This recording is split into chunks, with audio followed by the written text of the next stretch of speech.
Well, I want to thank you all very much for coming out this morning on a Monday morning at this hour. Y'all are an impressive group of people. I only had to come a couple of blocks and this was early. I hope this morning I can accomplish three things with you. I have some information I want to share with you, and I hope you'll find the information to be valuable. I hope you'll also find the information to be inspiring, because the state of Florida is undertaking something that is almost breathtaking in its sweep. And I think many of us who have been following this for a while and promoting this now realize we've been chasing this very big bus and we've caught it. And now we're really in a phase of trying to figure out how in the world can we take advantage of this new thing that's coming for Florida. And it's called a statewide connected bike trail system. After my presentation, I have some maps up in the front. You're more than welcome to look at them, and I'll be over there and help you if you have questions. But the maps show two things. They show the proposed statewide connected bike trail network and the existing pieces of that network. And then the map on the left is this part of Florida, the southwest coast, and it also shows not only the existing trails, but the existing opportunities to connect to some of our most magnificent natural spaces and public parks. That's a very important part of the message that I'm going to talk to you about. I'm going to talk to you a lot about trails as transportation, but underneath it all is trails are just incredibly enjoyable places to be with other people. My wife and I have a pleasure of traveling around the country on long vacations, and we ride these trails.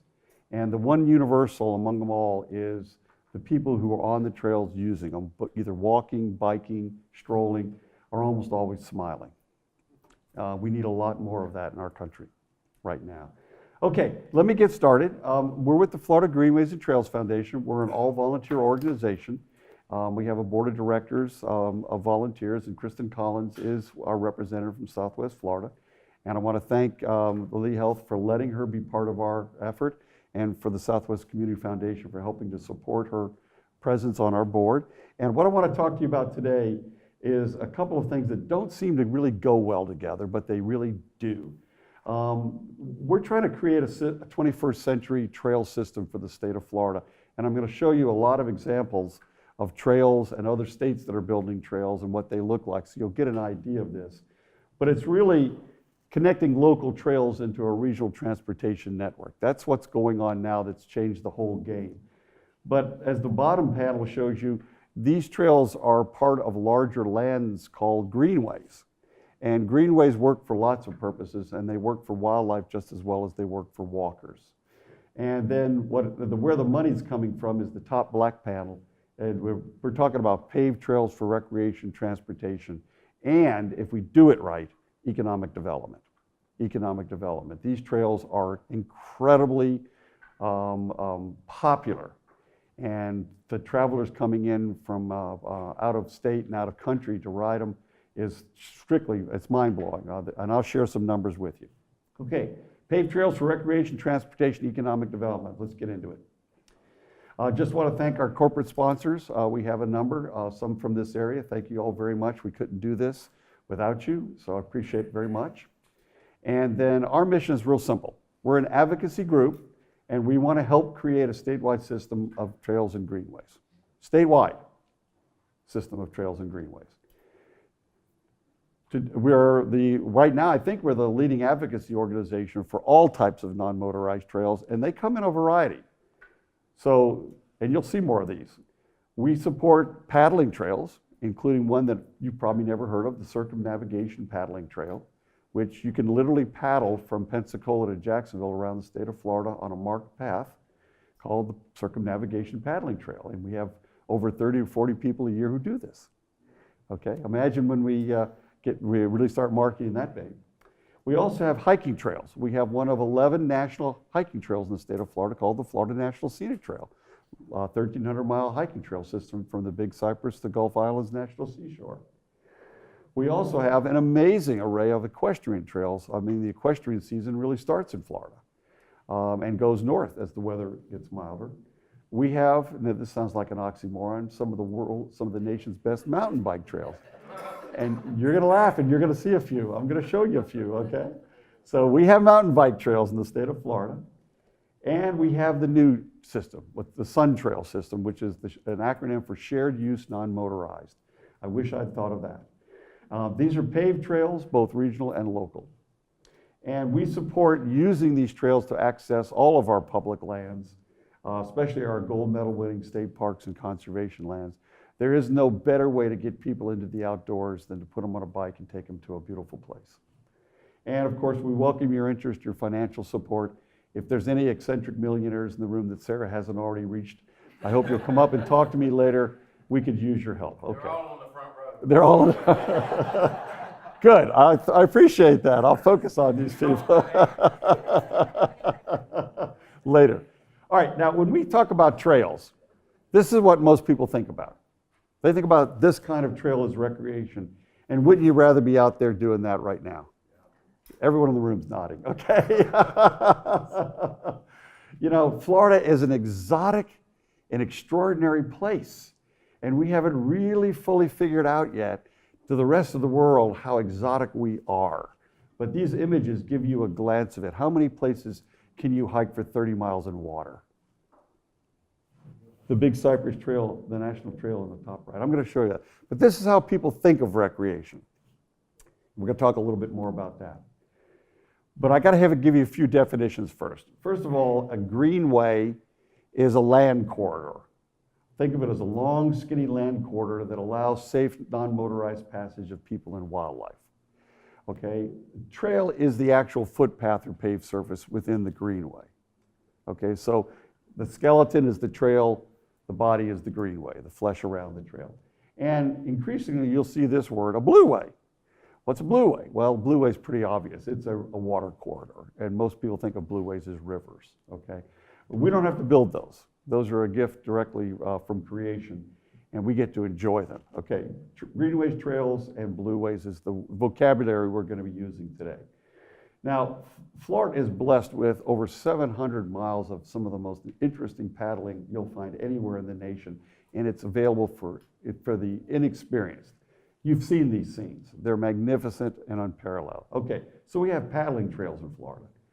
We have this hiking trail that we've talked about, the Florida National Scenic Trail, but it's only one of about 7,000 miles of trails in our parks and conservation areas everywhere. We have a lot of trails in Florida. We also have this, equestrian trails. Okay, and look at the places these people can take horses and go to. And then you doubted the mountain biking? Look at that middle one. Anyone want to give that one a shot? No. Most of our mountain bike courses have to be built to accommodate the high use that they get. But once they're constructed right, and once you've got a little bit of a nerve, I could never do this one. I could probably do that one. I could never do that one. I think I would hesitate and fall right in. But we have these kinds of trails in Florida, and they're wildly popular. We just were up at a park in Hillsborough County on our way down here, Alafia State Park. Alafia, how do you pronounce it? One of those two. And there must have been 800 people in the park yesterday on mountain bikes. Miles of trails all through that park, all kinds of gear and equipment. And you know the interesting part was, they were almost all riding in groups, if not family groups, groups of people. It's a group experience riding these trails. And then increasingly, we're adding this dimension to our system. These are the beginning of Florida's paved trails. And what a unique group of trails we have. This is, you might know, the Tampa Riverfront Park, just opened a couple years ago, loaded with people. This is not an unusual shot.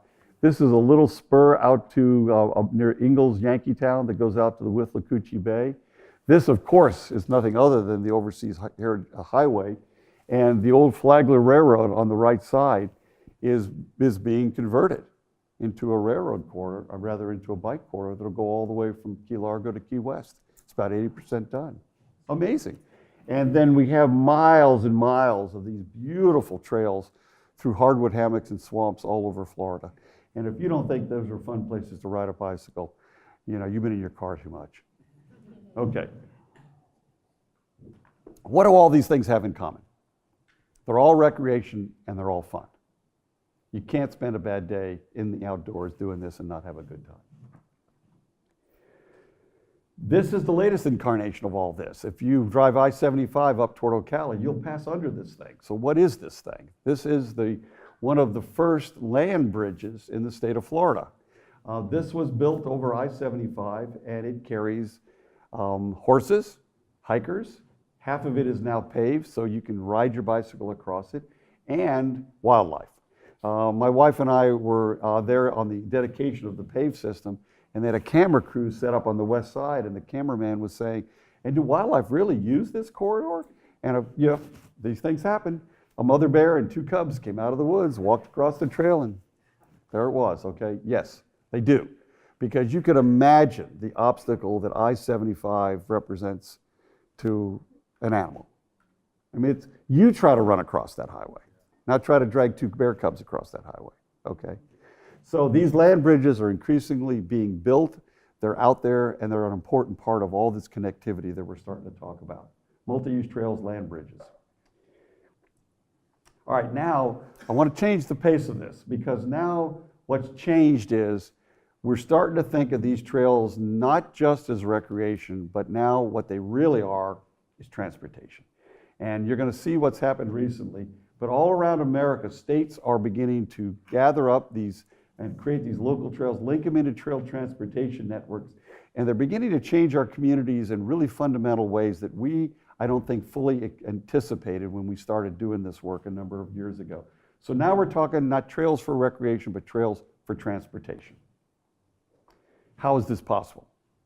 How in the world can we start in the 21st century and try to connect it? Well, 100 years ago, the beginning of the 20th century, this is what the rail system in the United States looked like. Okay, we had over 20,000 miles of railroads connecting almost every community in the nation. You could get from a small town in Iowa to Key West on a railroad. Your parents did this, your grandparents did this. It was a wonder to be able to do this. And then starting with the Great Depression and accelerating after World War II with the interstate highway system, this whole thing has begun to unravel. We are down to a fraction of these miles, mostly in large interstate corridors, and these railroad corridors are being abandoned. You know, fortunately, this began to happen. That's how many rail trail projects there are in the United States. In this slide, it's 5 years old. There's probably another 20% up here. Every one of those red lines is a railroad corridor that's been acquired by either a local or state or the federal government and converted into trails, recreational trails. And you can see where most of them are, okay? Because this was where all the stockyards were. This is where everything was coming into this and then going to the coast. So this is where they're rich and abundant. But we've got a slew down here, including, you can see, the Overseas Heritage Trail. There's an old railroad corridor that's being converted into a trail. Okay, so we're taking advantage of this system now, but the challenge has been that this system has always been in pieces. This piece was abandoned here, that piece was abandoned there. Fortunately, we got them, or most of them. Now we got to connect them together. All right, and this is some of the examples of what these look like when they get acquired. This is a 253-mile long John Wayne Pioneer Trail out in Washington State. Here's the Candy Mountain Expressway Bikeway in Utah, 16 miles. High Trestle Trail in Iowa. This is lit up at night. You know, people go out there at night and just ride their bikes up and down across the bridge just because it's so beautiful, okay? Virginia Creeper, the highest rail trail in the United States. You start up and ride downhill for 23 miles. If you don't think that's not fun, whew, that's a blast. And then here's one of our favorites right here. This is called the Tridge. Okay, it's 3 bridges coming together in mid-channel. And so Midland, Michigan now has a connected trail system that radiates out from its hub. And people go to Midland just to walk the Tridge. Okay? All right, so this is what's happening. Now, this is the next step up. Local governments have been doing this for years. Now the states are waking up. And they're saying, whoa, we got some potential here. Let's take advantage of it. And New York State is working on 2 regional trails, the Hudson Valley Trail, New York City to Canada, and the Erie Canal Historic Trail, east-west, all the way from the Hudson River to Buffalo. And this is what it looks like. This is part of the Erie Canal Trail. This is downtown Manhattan. You recognize it, okay? And this is the newest piece of all this. This is the High Line. This was an abandoned railroad corridor from Lower West Side in the Chelsea area up to Midtown. It was built because the roads were too full of traffic to let the delivery coaches and trains through, so they elevated the whole railroad and they almost tore it down. And then Mayor Bloomberg kind of woke up to the opportunity. Most expensive rail trail project in the nation. I think it cost $50 million a mile to rehab, but it's now the second most popular tourist attraction in Manhattan. Statue of Liberty still has it beat by a little, but full of people, absolutely full of people. How many people in the room have been on the High Line? Okay, did you enjoy it? Did anybody hate it? No. It's awesome, isn't it? It's truly an awesome experience to be above the traffic in the city of New York and enjoying your time with other people. And it's an international tourist destination right now. New York State doing this. Missouri, not a place people think of as a big tourist destination, but it has the Katy Trail, the Kansas, Arkansas, and Texas Railroad. Someday it'll be connected all the way into downtown Dallas. All right, that's the Katy Trail. You can now ride your bicycle all the way from outside of St. Louis, all the way almost to Kansas City, Kansas, and people do. Last year, 500,000 people took to their bicycles and rode some or all of the Katy Trail in Missouri. Now, if Missouri can become a tourist destination, we got it made. We're gonna be easy, okay? Missouri, oh, it's beautiful, it's beautiful. Takes you right through wine country. And then Pennsylvania and Maryland worked together, collaborated, I might add, to create the Great Allegheny Passage, the so-called GAP, the Gap. You can now ride, this is the Steeler Stadium if you didn't recognize it. This is Point Park, downtown Pittsburgh, that's the Monongahela River. You follow that river down, you hit the C&O Canal in Maryland, and you end up nation's capital. So 750,000 annual visitors to an area that was absolutely on its knees 30 years ago because that was all steel country. 26 steel mills in the Monongahela Valley, one left. All these towns were absolutely ghost towns. The trail is bringing them back. And then Wisconsin. Wisconsin has a kind of a year-round thing going. Anybody done a fat tire bike on snow yet?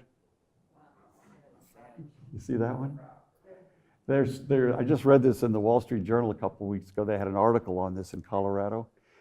They call it fat tire face. People apparently get these big grins on their faces and they ride and their faces get cold and they get off the bikes and they're kind of frozen smiles. So they take pictures of each other and send them around, fat tire face. They can't help but smile. And then challenging traits like this and then just beautiful pastoral scenes, and boy, are they popular at the family level. So Wisconsin State Trails. And one of the most unlikely places is Arkansas is actually becoming a trail mecca these days for two reasons. One is you gotta love this big dam bridge. This is the big dam across the Arkansas River. I'm not swearing. This is the big dam, and it was an obstacle. You know, the biking community said, we want to cross the dam, and the Corps of Engineers, you imagine what their first comment was? Hell no. So they kept working it, and finally they got a congressman to propose it, and what they did was, they cored holes into the top of the dam, 10-foot diameter holes, and they put these pilings in. You can see them all the way across. They built that after the dam was built. And this is the off-ramp, and these are all the bicycles. This is the off-ramp for the bikes. And so Arkansas now hosts these international bike festivals. Little Rock, Arkansas. And then this one, the Arkansas Razorback, the Walton Family Foundation took an interest in this, and they said, we don't want to move our corporate headquarters to San Francisco. We like it here in Fayetteville. So how do we attract millennials and other peoples to Northwest Arkansas? Okay, if you're in the tourist development business or economic development, you had that challenge. How do we attract young millennials or other professionals to relocate from San Francisco, Boston, Dallas to Fayetteville, Arkansas. They decided that one of the ways to do this was to build a world-class museum, the Crystal Bridges Museum, and a bike trail that connects Fayetteville to Bentonville and connect it all along the way with a series of mountain bike courses. And it's now a mecca. People go all the way to Northwest Arkansas, spend a week. It's that cool, that cool. Okay, so that's what's going on. What's happening here? Well, you're not going to believe it. First of all, we're the world's #1 tourist destination. I think my number is low. I think 100 million. I think the number has been upped recently. Over 100 million visitors annually to Florida. They come here. We don't even have our trails done. So they're already coming here. 25% of our economy is this. But we're also this. We have people in the room who know this. People who've been fighting for years to solve this problem. Okay, 6 of the top 10 most dangerous cities in the country are in Florida. That's not good. And this study, a national study, which I'm sure all of you have heard about, especially if you're a local government official, it's been in the news, kind of gives us a clue. I'm going to show you a slide that speaks for itself.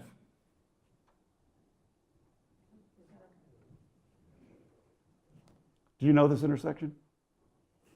How many of them are they in? How many intersections just like this are in your county? 10,000? Yeah, 10,000. Okay. Crosswalk. See any people? You try it. Look at this. How pathetic is that? What's that guy got to do? Go back? You know? Look at this. And then, of course, this. We're dangerous by design. This just didn't happen. We built our society for cars, and we built it, and it works. You can get anywhere in the world in a car in this country, and you can get there quickly and efficiently. It's an amazing system.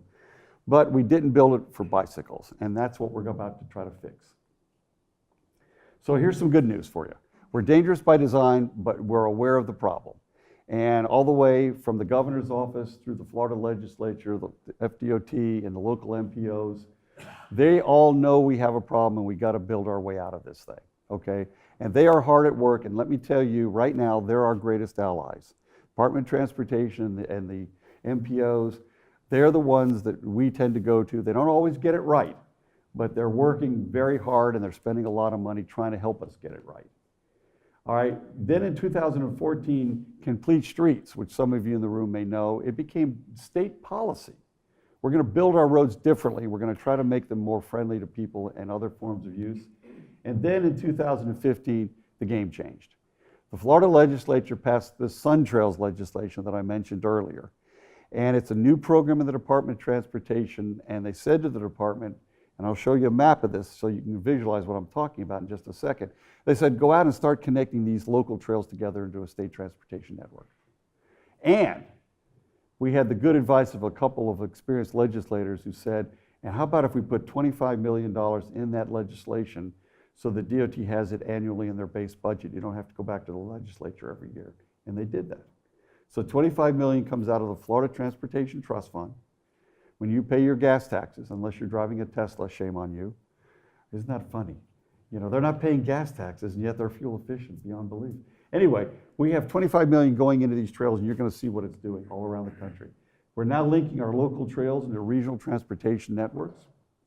And with the help of many people in this room, we're about to change, I think, Florida's reputation from being the most dangerous to being the most desirable. We're really beginning to move on this. The next step for us in this room is going to require a lot of local leadership, a lot of community engagement, and a big vision, because this is what's coming. All right, that's the state of Florida by regional planning councils, because I think it's a little easier to think at the regional scale than it is at the state scale. So here is you, all right? And here's what exists right now in terms of trails. The green pieces are our trails. This one's easy, okay? There's a little bit down here in Collier County. There's a little bit more in Lee. There's more up here in Carl, but they're not connected yet. Then Sarasota had a big referendum. Y'all know about that one. Some $40 million. The voters said overwhelmingly, let's do this thing. They're going to start connecting the Legacy to Sarasota, out onto the beaches, and then up around Tampa into this system. And this is connecting all to the Coast to Coast Trail, which is fully funded, and I'm going to show you a picture of it in just a second. So that's what we've got. This is what we've imagined. All of those orange lines is the Sun Trail system. And we've added this to it just recently so that we could connect our rural areas. That's 3,000 miles of connected paved bicycle trails for the state of Florida. And I am so proud of this because we're doing this. There is not another state in the nation that is thinking this big. And there's not another state in the nation who will benefit more financially if we do this right. 100 million visitors into this system. Think about it. Think about what we can do.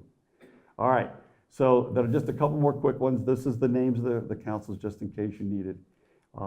And this is the Coast to Coast. So this is the first one that's going to come online. This is now 80% done. And it will link the Canaveral Seashore, just north of the Space Complex right there, all the way across Central Florida and end up in downtown St. Petersburg. But it's the gateway to all this traffic into you down here. And I'm going to show you a few images of how that's going to work. So here's Central Florida and what it looked like. These were the existing trails, and the trails, the green ones were trails that were built. The blue is where we had the right-of-way but hadn't built the trail because there was no money to build them. Sun Trails comes along. We're now building them, closing those gaps, and that trail is now 80% finished. Okay, so it's almost, there's a gap here at the Space Center. There's a gap here in Central Florida. This is the gap between the Lake County system and us. And there's a little one up here outside of Brooksville. But this is all now connected. All the way up 50 along the Suncoast Parkway. That's 100 and some odd miles, 120 miles, I think, are now connected. So what's happening now? We have now got a new paradigm. We're not only talking about trails for recreation, we're talking about trails for transportation and recreation as engines for tourism and local economies. The key to this, if I can leave you with a couple of messages, the key to this is we've got to finish these Sun Trail corridors. This for the people in this room, this has got to be your top priority until we have one corridor that's done, that everybody can relate to and say, okay, we connect to this one. Until we get that one done, we're still doing this in pieces. Then we've got to figure out a way to connect all the communities along this corridor into this system so that each of these towns become hubs for people coming and going. Okay, it's a transportation system. This is no miracle stuff. Okay, now, here's what happens when you do this. Dunellen was the first town to figure this out. They were initially on the Pinellas Trail. Now they're on the Coast to Coast Regional Trail, and the volume of use is just doubling constantly. More and more people coming through. The more you connect, the more people come. The more people come. So you can ride through, they think that probably 1/3 of all their visitors now comes in off the bike trail. Winter Garden. The railroad went right through the downtown. You can imagine how good that was for the downtown. Okay, and finally they pulled the railroad out and now it's a bike trail. 100% occupancy in downtown Winter Garden, and it's probably the most desirable community to buy into in Central Florida. Go visit. Latest town to join this was Titusville. We just finished the East Central Rail Trail. It's part of the Coast to Coast. This was the dedication day here.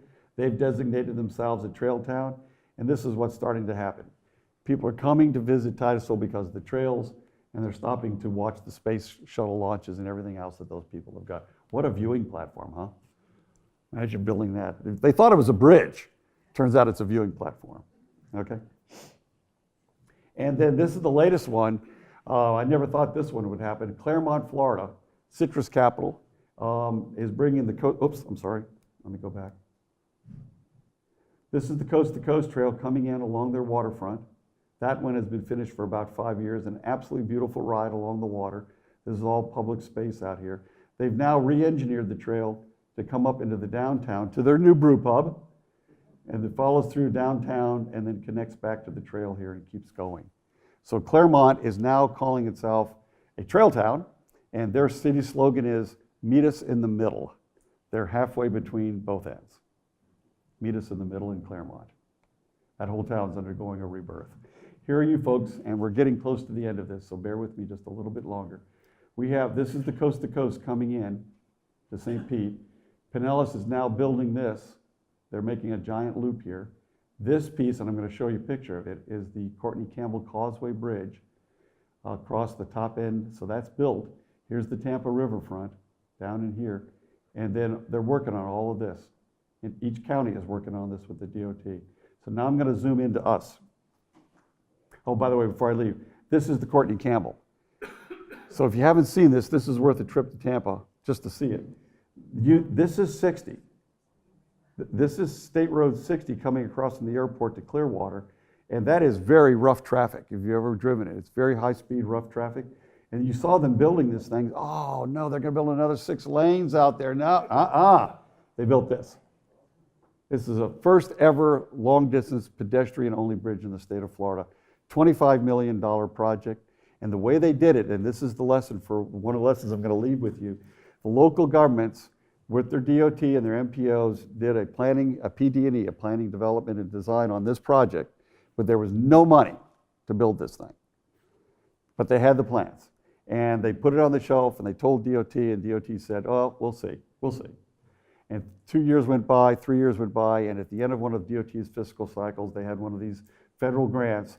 They were going to lose the money if they didn't build something. Boom, they built this. Gotta love DOT. Gotta love them. But they were ready for them. That's the key element here. They were ready for this. That is one of the most popular recreational amenities now in the North Tampa Bay area. It's just beautiful.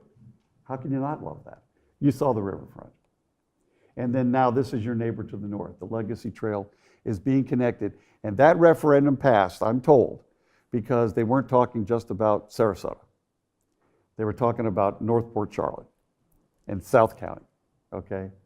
So that's the plan. They're going to connect all the way to South County, and Charlotte's going to connect to them. What an amenity. Here are you guys. Here's what you look like. These are what you got. Pieces. Okay, pieces. Good pieces. Great pieces.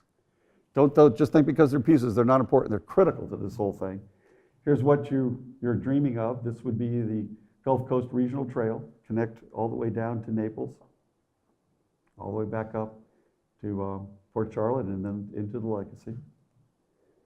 And this was added thanks to the hard work of some people in this room at one of the last Office of Greenways and Trails meetings. So now we got a couple of beautiful loops, really cool loops that are shaping up in here. That's going to be part of our future. That's a good one. And then these are the gaps. We got a lot of work to do. Don't underestimate how much work we got to do. And then look at all the natural areas we have along here. A lot of green on that map. Charlotte Harbor Preserve, Caloosahatchee River, Estero Bay, Big Cypress. Where else in the world? Where else in the world? Okay, so that's the vision. This is the vision we're trying to create. And I'm going to leave it up. I'm going to leave you with a challenge, and then I'm going to open this up for any questions you have. The key to all this, every community, every region is realizing, is you got to complete the regional corridor. Stay focused on getting that regional corridor done. It will happen in pieces. It's important that everybody in this room, if the piece is in Charlotte County, support that piece. If it's in Lee County, support that piece. It's a 3-county support initiative. Each piece is important. Then you've got to develop a trail vision that links your downtowns with all these waterfronts and beaches, and not 2 parks, I didn't know where that came from, with parks, regional and state and federal parks. And then connect your greatest assets, places that only you have. And then inspire a funding initiative to not only finish the regional trail, but to build the connecting links.